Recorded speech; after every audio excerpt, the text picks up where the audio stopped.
So, thought I would go ahead and make another video in addition to my weekly series that I've got going on right now. This one is going to be about what I have in my gym bag.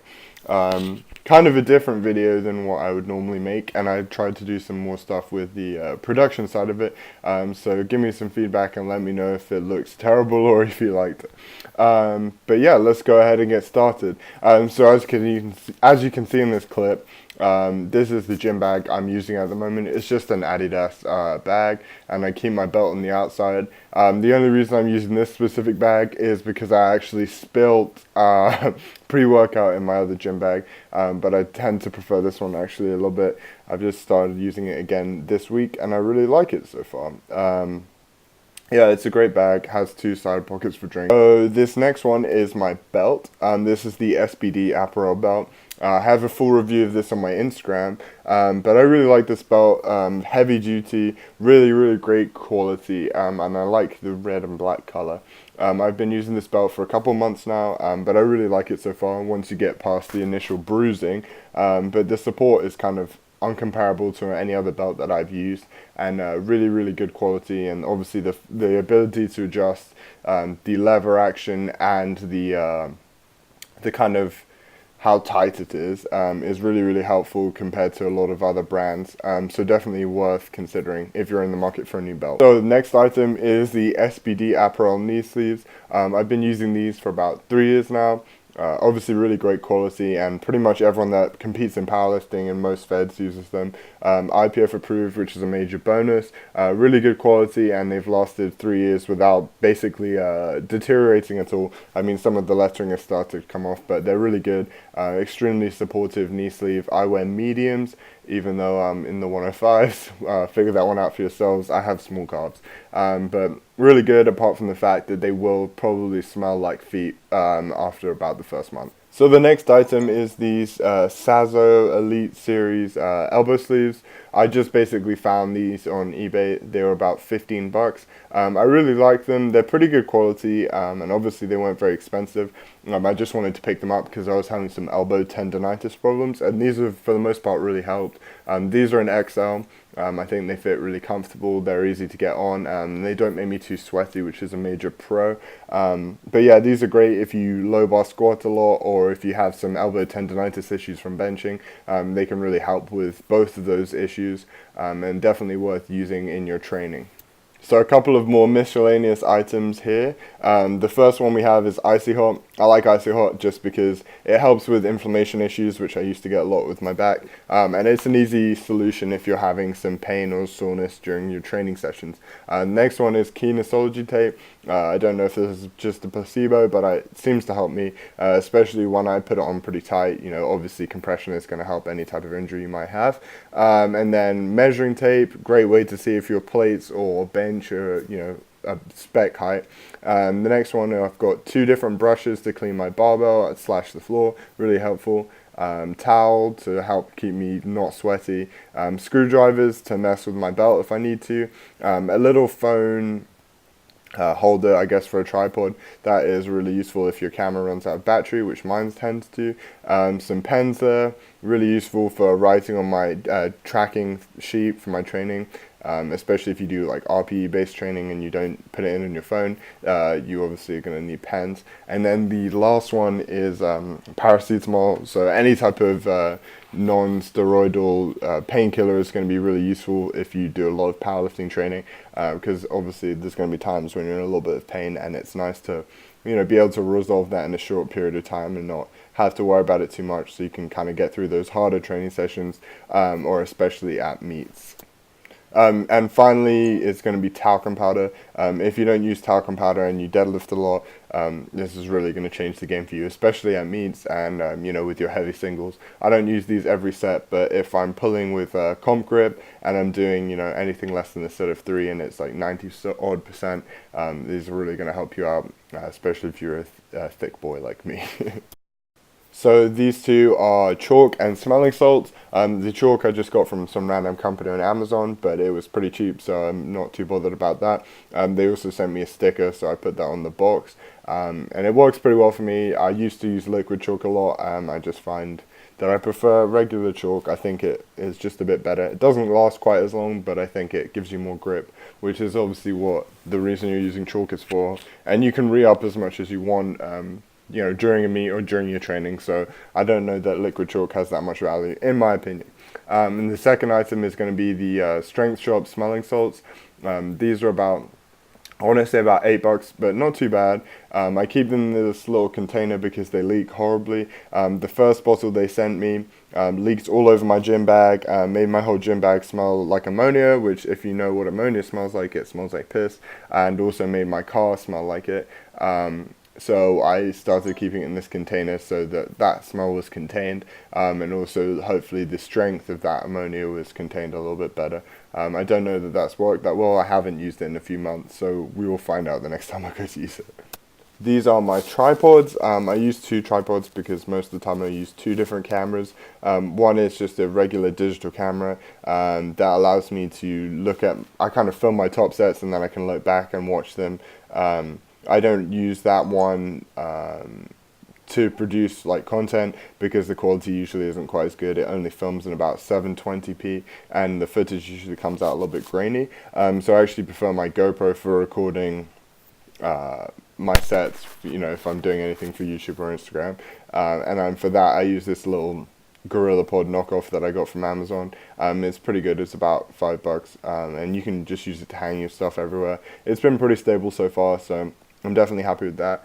The other tripod is pretty stable, but there's a slight issue with the connecting part, just kind of topples over, which obviously isn't very useful if you're trying to get a steady shot, if it's moving all the time.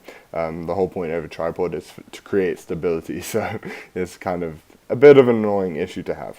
These are the ones that I probably use the most. These are my 2 sets of headphones. This first pair is just a shitty pair that was laying around my house, so I took them to the gym and they weren't too bad. They're pretty good for throwing and, I just don't mind about them, so it doesn't really matter with my training. Like if they fall off, I don't get upset or anything like that. But they're not really that great headphones. So I have my other pair, which are Audio Technica. They're pretty good little in-ear headphones. The only issue is that they're not as loud as over-ear headphones. Obviously, I think it's very difficult to find a pair of headphones that create that much noise inside of your ear versus over-ear headphones. I do sometimes use my Bose headphones at the gym, but I try not to do that because obviously if they broke, I would be a little bit upset. But these 2 pairs get me through, and that's the main thing. These are probably the favorite thing that's in my gym bag at the moment. I recently picked these up, and these are We Are Sports collars. They're aluminium. They're really, really strong, and honestly, this is not a word of a lie, but they have never come off during a lift or even moved like a millimeter. This week I recently did 673 for a set 2 on deadlifts, and they didn't even slide 1 centimeter. So I really genuinely think these are the best collars I've ever used. Better than Olympic collars, better than everything. The only drawback is they are really hard to get on and off, but they run for about £15. You can probably get comparable pairs for cheaper if you want, but I can't guarantee that they would be as good. Obviously these are modeled off the OSO collars, which I've heard are really, really good. I've never had the chance to use them, so I can't compare, but I really do like these. I have 2 pairs of wrist wraps. So the ones on the left are the Titan Max RPM wrist wraps, and the ones on the right are the SPD flexible wrist wraps. I really like the SPD wraps. I just got those. They're 1 meter long, but I think they are probably the best wraps I've ever used. You can make them as tight or as loose as you want, and thus as stiff or as flexible as you would like to. With the Titan wraps, I think you just don't really have that type of option. The wraps come pretty flexible as they are, and obviously I think the max length is like 24 inches, which is about 60 odd centimeters. So you're not going to be able to get the same amount of revolutions as you would with the SPDs. They're also not as thick, and they just don't provide as much support in my opinion. The only benefit there is going to be the price point. Those run for about $20 versus the SPDs, which are about $45. But in my opinion, if you're investing in yourself in the long term, it's probably going to be better to get the better wraps. If you're not sure whether you even want to use wrist wraps, then I would go with the cheaper option, obviously, because you're going to lose less in that situation. So these are my mobility items, and I guess you could say accommodating resistance items. So I have two, I think they're like Monster mini bands or just mini bands. They're about 20 kilos each. I like those for benching. I don't really use them for squats, and I sometimes use them for deadlifts. I think they're a really great way of just working through, maybe irregularities in the movement and really implementing positioning. I don't really do any speed work or anything like that. In my opinion, it doesn't really have much carryover to absolute strength. But I think using bands to work on form and positioning can be a really useful thing to do. And also, after your regular working sets as an assistance exercise, there's always going to be something that's useful. And then I have two, I guess, mobility bands. These are just things that I put around my knees. Do monster walks, zombie walks, anything like that. Really going to help warm up your glutes. And then I have a little mobility ball. It's kind of just like a spiked lacrosse ball. I think this is really useful for working out knots if you have knots in your glutes and hamstrings or even in your feet. Good old straps. I know most people hate on these, but these are a really useful tool for training. These are some Harbinger leather straps. I picked these up for around $15 on Amazon. I like them because they're pretty cheap and they're actually pretty good. They've deteriorated a lot, but I think that I prefer the leather over like cotton straps. Just because it's a little bit easier for you to hold versus a cotton strap, and it creates more resistance with the bar, and they're generally going to last a little bit longer. They might look a bit raggedy, but honestly they do the job, and they do the job well. Try not to use these too much, but I think they're obviously a helpful tool if you're deadlifting with any level of frequency or doing like a lot of rows or anything like that. The Slingshot elbow cuff, I like this because it helps you to alleviate some pains that might be associated with tendonitis. Provides a good level of compression, but isn't in the same way of supportive as an elbow sleeve, for example. I don't really use this anymore because I can't get it onto my arms well, and I can't get it onto my legs either, so it's not really that useful for me. But if you get the right size, it's definitely going to be useful. With those little niggling pains. So here we have my little camera storage case. I bought this case from Amazon. It's a GoPro storage case. I have a GoPro, my Nikon Coolpix camera, a little Bluetooth adapter, a speaker I adapted from a speaker cable that I got on Amazon, a little pocket knife, and my iPod Shuffle. Don't really have much to say about this other than I like the GoPro because it's easy. I have to carry around a few spare batteries, but that's the nature of the beast, I guess. And I really like using my iPod Shuffle because it means I can just clip it onto my t-shirt, and it doesn't really get in the way or fall out or anything like that.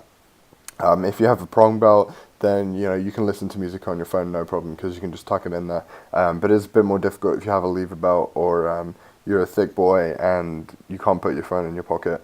But overall, I like all this stuff. Yeah, that's about it. So for lifting shoes, there are two main pairs of shoes that I use. I have the Reebok CrossFit Lite TR, which are the first ones you'll see here. I really like these shoes. One thing I did do is I switched out the laces. They regularly come with black laces, but those are a little bit shorter. I found that these ones allow me to get them a bit tighter. I also popped out the insoles as well, get closer to the floor, which is useful for deadlifts. And I also don't like a cushy base to squat on, so that helps a little bit. I mainly use these for squats now. I don't really deadlift in these. I used to a lot more, but since I switched to Sumo, I found that getting a good wrestling shoe is a bit more helpful. And that's why I chose the Asics Split Second, I think they are. They're really comfortable. I like them a lot. I haven't switched out the laces, but I will eventually. I need a longer pair of laces to get some more tightness there. I do wear a size 16, so that's why these shoes look enormous, but for the most part, they're a really comfortable pair of shoes, and both of them were about $30 to $40 when I purchased them, so not too expensive. I do prefer a flat shoe for squatting, and you do really need a good grippy flat shoe if you're a sumo puller. Last but not least, this is my lifting program. Obviously, I print it out. I also make these tracking sheets for my clients and obviously for myself. If you do want a copy of that, just hit me up. I'll be happy to send one out for you. It didn't take me that long to make. But I prefer to write it down. It gives me something that I can go back and reference pretty quickly, rather than having to look back through an app on my phone or something like that. I also like to try and disconnect from my phone as much as possible when I'm training, just so I can focus. I think that getting caught up in your regular life or anything like that when you're training is not going to be a positive thing. If you can avoid that as much as possible, that's really the best thing to do. So I try and go, radio silence on my phone as much as possible. That's why I like listening through my Apple Shuffle as well. And then this is going to really just allow you to focus. You can look back, reference what you did last week, and see the progress that you're making really quickly and easily. So yeah, I definitely would recommend doing this, and it means it's really hard to stray off the program too, because it's all written down and right there in front of you, so you know exactly what you should be doing. So nice and easy, and I really like it. But yeah, that's about everything I have in my gym bag. Pretty extensive video, but I thought I would kind of share some of the things that I really like to use, and hopefully that'll help some people out if you're on the fence about getting anything. But obviously the essentials that you do need if you're just getting started in powerlifting really comes down to a good pair of shoes, probably going to be flat shoes, Converse when you get started, a good belt, maybe knee sleeves if you're going to compete, and some wrist wraps. That's about it. You don't really need any of this other stuff, but obviously if you do powerlifting for a good amount of time, then you're going to start to pick up some more things that just make your life easier, and that's what most of these things are. They're not essentials by any means, but they do make my life a bit easier, and so if you can do it, then why not? So I will link as much of this stuff as I can in the bio below. But yeah, that's about it. Thank you for watching this video, and I will see you in my regularly scheduled update this weekend.